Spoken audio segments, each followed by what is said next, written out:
L'année dernière, Marseille a été la ville la plus ensoleillée de France. Autre record, moins agréable pour la cité radieuse, Marseille est aussi devenue la ville la plus polluée du pays, ce qui explique le phénomène, ses conséquences très concrètes et véritablement dramatiques. Vous allez entendre les témoignages d'Abdessatar, de Marie et de Jean-Pierre. Tout aussi inquiétant, les déclarations de Benoît, un élu de l'opposition. Pour lui, les autorités locales sont en partie responsables de la situation. La ville la plus polluée de France est un reportage de Régis Desconclois, Alexandre Funel avec Julie Papé. Monsieur Tounsi a 66 ans.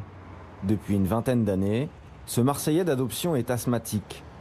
Mais ces derniers mois, dès qu'il sort de chez lui, il a de plus en plus de mal à respirer. Il ne supporte plus le trafic automobile et marcher en pleine ville est devenu une vraie épreuve. Celui-là est terrible. C'est un boulevard périphérique interne de centre-ville de Marseille. Vous voyez, avec 3 ou 4 allées, 3 ou 4 retours de l'autre côté, ça bloque un peu la respiration. Régulièrement, il doit se rendre à l'hôpital pour surveiller ses poumons. Videz, videz. Quand vous n'en pouvez plus, vous inspirez à fond. Encore. Soufflez.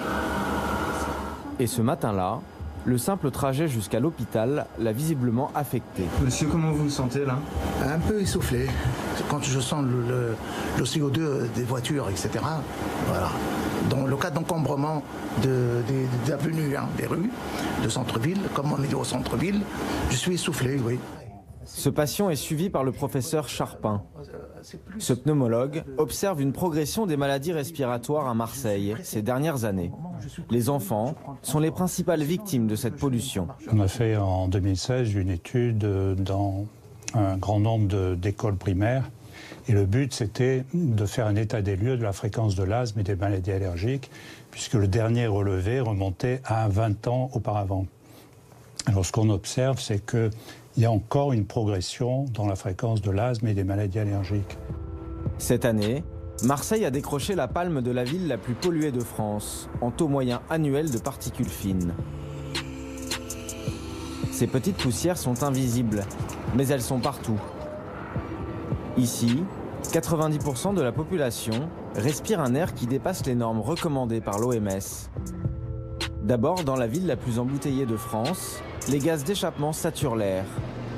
Il y a aussi les rejets de la zone industrielle de Fos-sur-Mer, à 30 km de là, portés par des vents côtiers. Le chauffage domestique au bois, mais surtout la pollution des bateaux et leur fumée toxique, qui augmente avec l'explosion des croisières en Méditerranée. Et ce sont les habitants qui vivent à côté du port qui payent le plus lourd tribut. Bon ben voilà, on est sur la terrasse.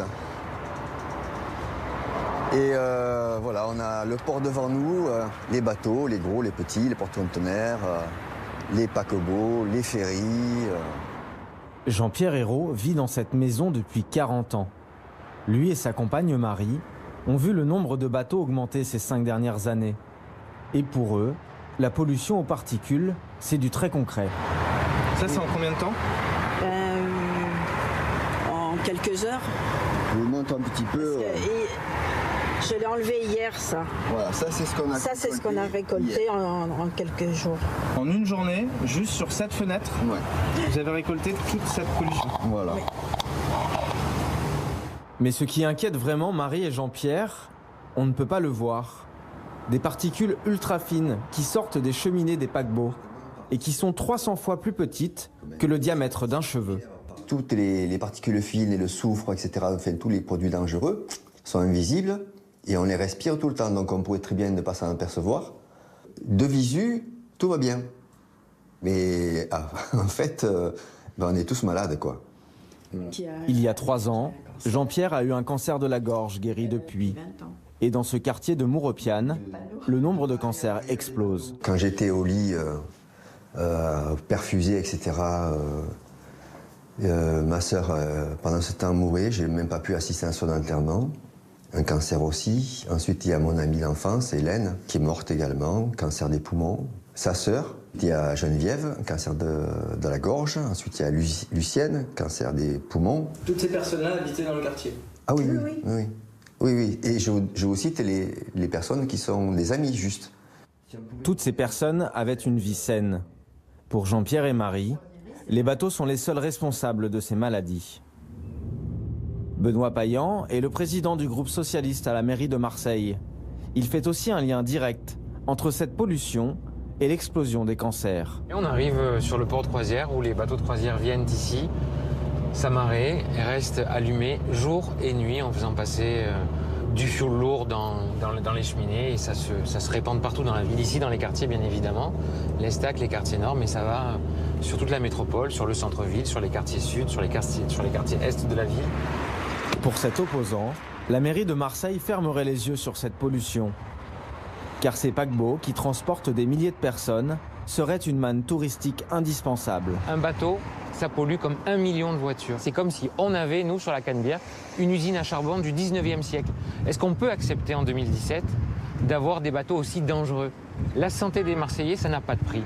Ça n'a pas de prix. Et je ne peux pas accepter qu'on mette en concurrence le développement économique d'une ville, le développement touristique et la santé des habitants. À Marseille, cette pollution est surveillée de très près par RPACA. Ici, les chercheurs peuvent avoir une vision en temps réel des polluants dans l'atmosphère. Ce que l'on voit ici, c'est ces tubes qui acheminent l'air en fait depuis l'extérieur et qui sont pesés par des systèmes vibratoires pour donner des concentrations toutes les secondes. Et nous, on les envoie toutes les heures sur notre site internet. Toutes les données collectées sont ensuite envoyées ici, afin d'être décryptées. Ce qui est intéressant, c'est que là, comme on est en hiver, on voit la pointe du soir et de la nuit liée au chauffage au bois, qui est très distincte. Et au final, les particules sont aujourd'hui plus influencées par le chauffage au bois que par le trafic automobile. Mais il y a une spécificité qui fait que Marseille est la ville la plus polluée de France. C'est le soleil. Les 2900 heures d'ensoleillement par an aggravent ici la situation. Vous avez des polluants qui sortent des gaz d'échappement, des cheminées. Ces polluants, sous l'effet du soleil, vont se transformer, sous l'effet de ce qu'on appelle la pollution photochimique, donc le rayonnement solaire, en particules. La métropole marseillaise avoue des carences.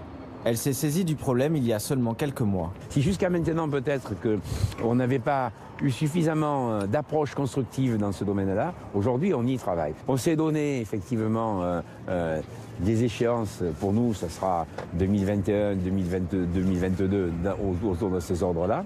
Et je crois que, on sera au rendez-vous parce qu'on se donne les moyens de le faire. Et c'est ce qu'il faut surtout savoir, parce qu'aujourd'hui on y travaille. Une ligne de bus électrique a été mise en place à Marseille. Mais c'est pour le moment la seule dans toute la ville. Aujourd'hui, les habitants de Marseille, et ceux du port notamment, sont à bout et demandent des actions rapides et concrètes.